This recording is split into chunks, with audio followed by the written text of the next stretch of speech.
finals, what do you say? Sa akin, I'm very proud of yung team kanina. Siyempre, a team like UST, alam natin, we really respect yung program nila. We know that coming to this game, hindi naman siya magiging madali for us. But then seeing like sila parents, sila Haro, or the whole team responding sa situation, kaya it makes me proud as a coach. Thanks, coach.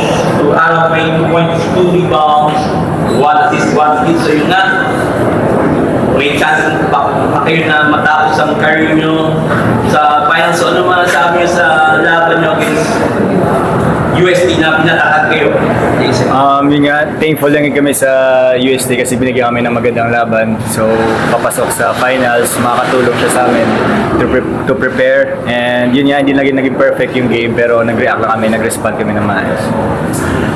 And lastly, to Terence, you have 10 points including 8 points including the triple, the last 40 seconds. So, ano yung masasabi mo sa last shot nyo yung nagdala sa inyo sa final? Actually, masaya. Pero, rush pa rin talaga sa buong team. Kung pa rin talaga yung nagpanalo na hindi naman yung team force. Bawat isa sa amin, yung trabaho talaga para makuha yung panalo. Okay, thank you. The floor is open for questions. Coach, can you talk about yung defensive game plan nyo kay Collins? It was, nade-deny nyo talaga siya sa loob. Ano na lang yung masasabi mo sa naging performance nila sa defense? Well, alam naman namin yung magiging challenge from since yung first game namin against UST. Yung klase ng difficulty na binigay sa amin ni Colin and the kind of player he is. So talagang sa amin sa practice yung talaga pinagandaan namin and syempre during the course of the game, ano nangyayari, yung paano mag-react yung team, yun naman ang importante. For the two players, 5 years sa UP, 5 years kayo sa finals, pero tingin nyo ano yung nakaiba this time around, especially na last playing year nyo na sa UP ngayon? Siguro ako, hindi ko masyado siya iniisip. Yung preparation pa rin talaga yung pinaka-focus ko. Wala yun sa last na namin hindi mo magkakasama. Yung pa rin yung pinaka-goal pa rin yung pinaka-focus namin. Yung makuha yung back-to-back. For me naman siguro special siya para sa akin kasi alam mo yun, parang every game parang di na ulit kami makakabalik next season. So yun nga, kung anong pinapakita namin ngayon, binibigay lang namin lahat talaga. Yung game point mo, eventually nang palamang sa inyo, ever since high school ka pa lang, doon ka talaga kailangan for being that sharpshooter when needed. So, gaano ka full circle moment as school that yung saan ka kilala dati for being a 3-pointer, for 3-point maker, yun yung napadala against sa UP sa finals niya? Siguro, masaya nga dahil na-shoot ko yan, pero siguro mindset lang rin na ready pa rin kung malibre. Ayun, pa rin.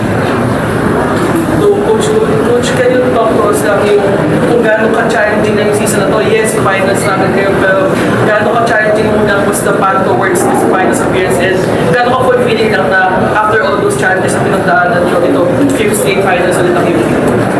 Well, as a coach, syempre, wala ka nangingin pa sa team, diba? Sa ano pinapakita lang in terms of yung effort na lumaban sa game. And to start yung season with 0-2, I mean, coming together, and being able to respond after the first 2 games natin.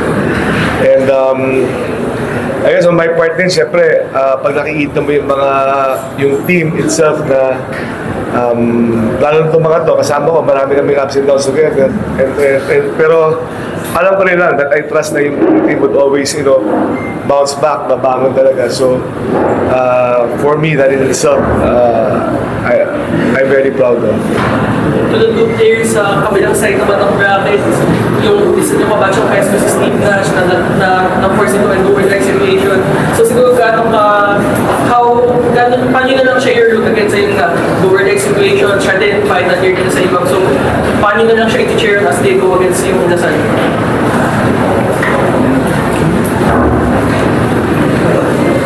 Sige. Siyempre nag-chat naman kami ni Nash pag may time pero ngayon kasi parang di namin masyadong communicate kasi yun nga parang parang top 2 teams kami. Siyempre as a best friend kailangan namin yung competition pero healthy competition naman. Pero yun nga, si Nash, alam niya naman yung paano i-handle yung mga ganyan sitwasyon eh. Lumaki din siya kay Coach Gold, alam niya kung paano harapin yung mga bagay-bagay. Yun na, depende na sa dalawang team kung ano na, parang good luck na lang sa atin.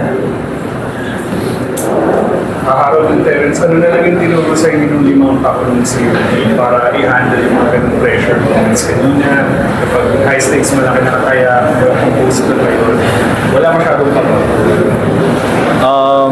Parang ano lang siya, parang ma-experience mo siya as a player, parang marunong ka mag-handle ng mga ganong sitwasyon. Sa 5 years ko dito sa UP, yun nga, nakalimang finals na din ako. Parang yung composure nandyan, yung maturity nandyan. Sa mga experience ups and down, doon ko talaga siya nakukuha. Yun nga, sabi nga ni Coach Gold, yung experience yung best teacher.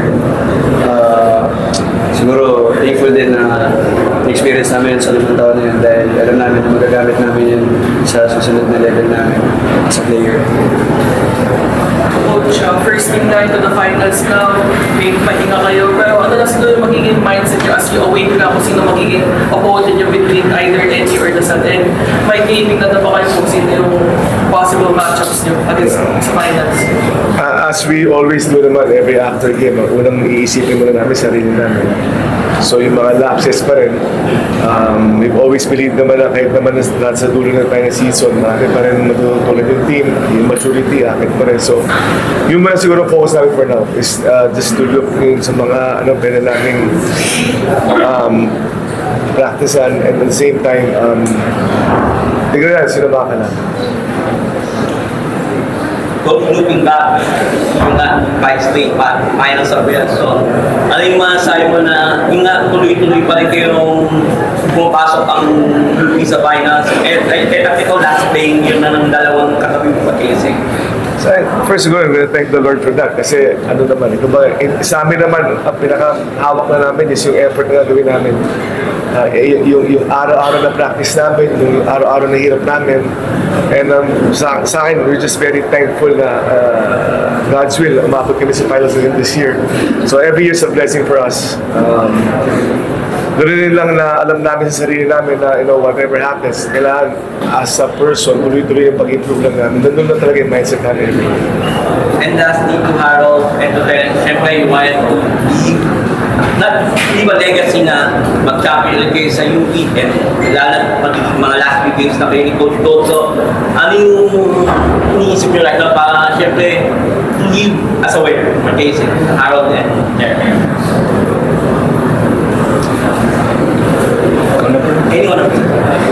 Yun nga, focus pa rin talaga kami sa preparation eh. Yung pinaka-goal talaga namin yung gusto namin kunin, yung back-to-back. Kaya siguro di ako muna masyado nag-iisip ng last na kasama na namin yung mga Coach Gold. Siguro yung focus pa rin namin talaga yung makuha yung back-to-back. Yun nga, may goal kami pero siguro harapin lang namin muna yung day by day na process papunta dun sa finals. Yun nga, parang stay present na kami always. Ganun lang yung tinuturo sa amin. Congratulations, Coach Gold, with Harold and Terence.